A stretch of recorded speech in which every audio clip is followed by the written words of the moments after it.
Hey guys, welcome back to my YouTube channel. In case you are new here, this is Om Mishra, currently pursuing my MBBS from GMC Vadodara under the MS University, and I have cleared my NEET 21 with a score of 639 marks.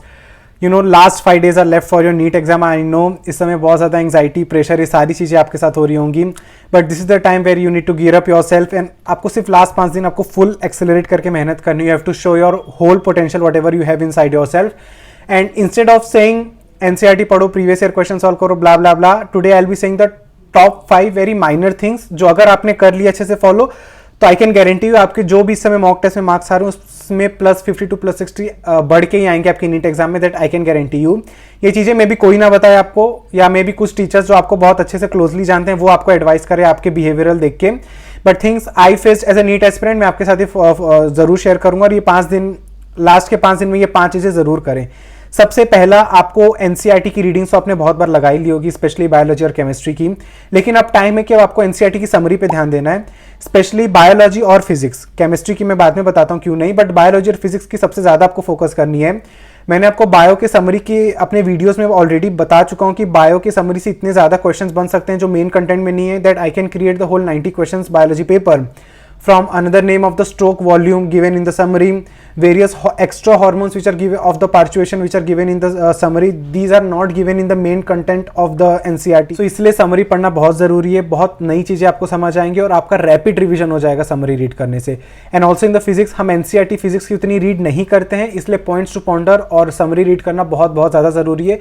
जो भी theory question में भी आपके छूट सकते हैं NEET में, ये आपका कवर अप हो जाएगा और इसी बहाने आपका पूरा 11th-12th का रिवीजन भी हो जाएगा. The second thing is exercise के एमसीक्यू. आपने अभी तक जो भी एमसीक्यू सॉल्व किए हैं इट्स ओके, लेकिन लास्ट के 5 दिनों में आपको जो एनसीईआरटी के एक्सरसाइज में जो भी 2-3 एमसीक्यू दिए रहते हैं, जो भी 1-2 मैच द कॉलम दिए रहते हैं, उनको जरूर सॉल्व करें. बायोलॉजी में मेनली क्वेश्चन आंसर्स ही है, लेकिन जो भी आपको 1 या 2 एमसीक्यू दिख जा रहा है, कोई भी मैच द कॉलम दिख जा रहा है, इनऑर्गेनिक और ऑर्गेनिक में तो भर भर के इंटेक्स में दिए हुए हैं, ऑर्गेनिक में तो बहुत सारे रिएक्शन वाले एमसीक्यूज भी दिए हुए हैं, वो सबको अच्छे से कर लो. बहुत बहुत बहुत high probability. NEET is all about NCERT, तो आप एनसीईआरटी का कंटेंट पढ़ रहे हो, उसको इतनी इंपॉर्टेंस दे रहे हो, तो एनसीईआरटी के क्वेश्चंस को भी उतनी इंपॉर्टेंट देना जरूरी है. फिजिक्स में भी सेम, जो भी इजी क्वेश्चंस 1 लाइनर्स आपको लग रहे हैं, कोई भी एमसीक्यू फॉर्म में लग रहा है क्वेश्चन, तुरंत उसको सॉल्व कर लो. नहीं समझ आ रहा तो लर्न कर लो. अगर अब आपके पास टीचर्स नहीं है, आपके पास वो फैसिलिटी नहीं कि आप डाउट पूछ सको, तो उसके आंसर लर्न नहीं कर लो. I will say better try करो कि वही कंसेप्ट पे नीट में भी क्वेश्चन आ सकता है, मे भी बस वो लोग वैल्यू चेंज कर दे. मैक्सिमम टाइम तो वैल्यू भी चेंज नहीं करते हैं. सो एक्सरसाइज के एमसीक्यू करके जाना बहुत जरूरी है. थर्ड थिंग इज, मैं आपको हमेशा कहता हूँ प्रीवियस ईयर क्वेश्चन सॉल्व करो, बहुत ज्यादा जरूरी है. सब टीचर्स भी कहते हैं, बट अभी मैं आपको कहूंगा सारे प्रीवियस ईयर क्वेश्चन करने की जरूरत नहीं है, लेकिन सिर्फ लास्ट 3 या 4 साल के प्रीवियस ईयर क्वेश्चन अच्छे से करके जाओ. कोई भी न्यू कॉन्सेप्ट जो आप छोड़ रहे होगे, जो अभी तक में भी नए टाइप का क्वेश्चन है, उसका कॉन्सेप्ट पकड़ो, अपने शॉर्ट नोट्स में ऐड करो और फटाफट रिवाइज करते जाओ. आपने ऑलरेडी 1-2 बार या 2-3 बार तो सॉल्व किया ही है अपनी प्रीवियस ईयर एमसीक्यू. आपको करने के, आपको बस फटाफट वापस आपको देखने हैं, वापस आपके कॉन्सेप्ट रैपिड रिवीजन करना है.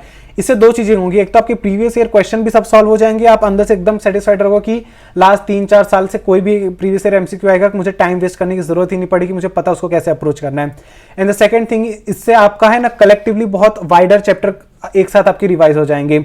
एक ही टाइम पे आप अपना एक चैप्टर में दिमाग लड़ा रहे हो, अगले ही क्वेश्चन में आप दूसरे चैप्टर में दिमाग लड़ाओगे, तो इससे आपको बहुत फटाफट रैपिड रिवीजन भी हो जाएगा और उसके साथ साथ आपके प्रीवियस ईयर क्वेश्चन भी रिवाइज हो जाएंगे. Fourth thing is everyday meditation. ये बहुत ही आप लोग को बेकार पॉइंट लग रहा होगा क्योंकि ये पढ़ाई के रिलेटेड नहीं है, लेकिन ये सबसे ज्यादा इंपॉर्टेंट है. मैं गारंटी दे सकता हूं, जो बच्चे होंगे, कुछ बच्चे ऐसे जिनके 650 भी आ रहे होंगे मॉक टेस्ट में, still they might be the most anxious, the most fearful student of this globe. उनको लग रहा होगा उनका सिलेक्शन नहीं होगा, पता नहीं इस चैप्टर से कौन से क्वेश्चन आएंगे, उस चैप्टर से कौन से क्वेश्चन आएंगे, मैं कैसे उनको अटेम्प्ट कर पाऊंगा कि नहीं. होते हैं बच्चे. Marks is not the only fear जो आपको हटा दे. There are mentally unstabilities going in our mind कि हमारा फर्स्ट अटेम्प्ट है, कैसा एक्सपीरियंस होगा, एवरीथिंग. इसलिए कह रहा हूं हर दिन मेडिटेट करो. सुबह 5-10 मिनट ब्रीदिंग ब्रीद आउट करो, म्यूजिक सुनो काम डाउन होके, कोई फेवरेट एक्टिविटी करना तो वो करो, पर मेडिटेट जरूर करो. उसका 2 बेनिफिट है, एक तो हर दिन का टेंशन और प्रेशर जब कम होगा तभी अच्छे से रिवाइज कर पाओगे, अदरवाइज ये 5 दिन आपके वेस्ट जाएंगे. Instead of wasting this 5 days, अगर आपको प्रॉपर तरीके से रिवाइज करना है, you need to meditate every day.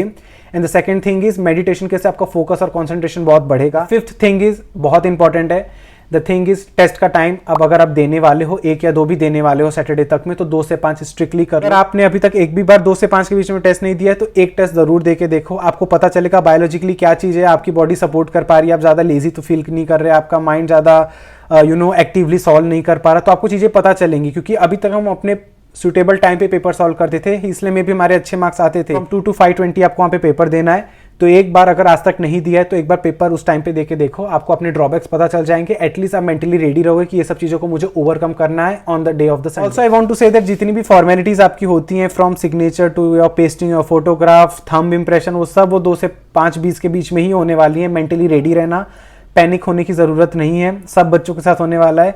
आपके कोचिंग में भी आपको 5-10 मिनट पहले OMR देते थे, नीट में OMR और क्वेश्चन पेपर साथ में देंगे। फुल कंफ्यूज रहोगे कि पहले OMR की डिटेल्स भरें, क्वेश्चन उठा के देखें क्या आया है नीट में। तो ये सब चीज़ों के लिए रेडी रहना, इसमें टाइम वेस्ट करने की जरूरत नहीं है, बहुत ही छोटी मोटी चीज़ें, लेकिन अगर ये सब ध्यान में आप ये 5-6 चीज़ें मैंने बताई, ये अगर आपने ढंग से कर ली तो आपकी एफिशिएंसी बहुत ज़्यादा बढ़ जाएगी, आपके मार्क्स बढ़ेंगे। यही सब चीज़ें हैं जो हमें कॉम्पिटेटिव एग्जाम में ध्यान देनी रहती है और जो बच्चे नहीं ध्यान देते। So will meet in the next video, till then अच्छे से रिवीजन करो, अपनी पूरी पोटेंशियल एक्सेलरेट कर दो, गिव योर हार्ड वर्क। आपको संडे को शाम से आपको चिल ही मारना है, आपको अपनी सारी फेवरेट चीज़ें ही करनी है। बस ये लास्ट 5 दिन है, आपकी जितनी भी साल की मेहनत हो, आई होप वो सक्सेसफुल हो। इसलिए आप जाइए, अच्छे से पढ़िए और बिना किसी लेजीनेस के साथ गिव योर 100%।